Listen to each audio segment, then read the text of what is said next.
5,4,3,2,1, en direct, lance Sadaf. Bonjour. Aujourd'hui, nous allons aborder le sujet des violences faites aux femmes, déclare avec assurance Marina en studio. C'est à Paris que ces journalistes réfugiés trouvent un nouveau sens à leur vie en lançant Begum TV, pour redonner un visage et espoir à leurs sœurs en Afghanistan. Dans ce studio situé dans le nord de la capitale française, Marina Golbari, célèbre actrice afghane devenue présentatrice de Begum TV, débat sur le plateau du sujet du jour avec une journaliste afghane également en exil, Diba Akbari. Derrière la vitre, Sadaf Rahimi, carré court et visage concentré, elle aussi journaliste, est aux manettes de la table d'enregistrement. L'ONG française Begum Organisation for Women, BOW, vient de lancer cette chaîne de télé éducative, diffusant par satellite depuis Paris.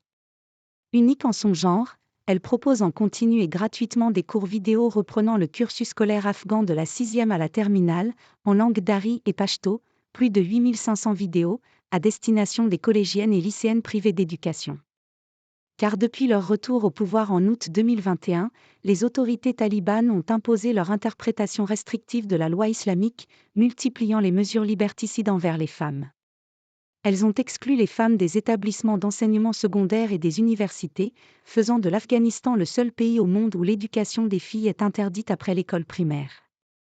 Le but, c'est d'apporter l'école et le savoir à la maison, de l'information, et aussi un peu de joie et de divertissement pour permettre aux femmes de panser leurs plaies, d'adoucir leur vie, dans un Afghanistan rendu exsangue par plus de 4 décennies de conflits meurtriers, explique à l'AFP Hamida Aman, fondatrice de Begum TV, regard vert grave et lumineux à la fois. Une dizaine de personnes, en majorité des femmes, travaillent dans une grande pièce sur la partie administrative et financière du projet, le contenu pédagogique, les relations avec les donateurs. Des rires fusent aux plaisanteries espiègles de Madame Aman, qui supervise l'équipe avec énergie. Des photos d'Afghanistan montrant des fillettes en burqa côtoient des bouquets, une trousse à maquillage et un thermos de thé vert, populaire en Afghanistan. En plus des cours, la chaîne diffuse en soirée un prime time quotidien de 3 heures, dont un talk show de vulgarisation médicale qui donne des conseils de santé, et le talk show Tabassoum, sourire, en dari. Animé par Diba, 25 ans, et Marina, qui ne porte pas le voile, Tabassoum est axé sur la santé mentale et le bien-être, en collaboration avec des psychologues à Kaboul et à Paris qui répondent aux questions de téléspectatrices anonymes. Ce soir, nous allons parler des différents types de violences que rencontrent les femmes en Afghanistan, physiques et psychiques, explique en plateau Diba, en robe courte, son teint diaphane illuminé sous les spots. La journaliste poursuit en dénonçant la condition de beaucoup d'Afghanes, on épouse une femme et on la met dans un coin, on la cantonne aux tâches domestiques et son seul projet dans la vie c'est d'enfanter. Mais l'empêcher de continuer à étudier et à se former, c'est une violence.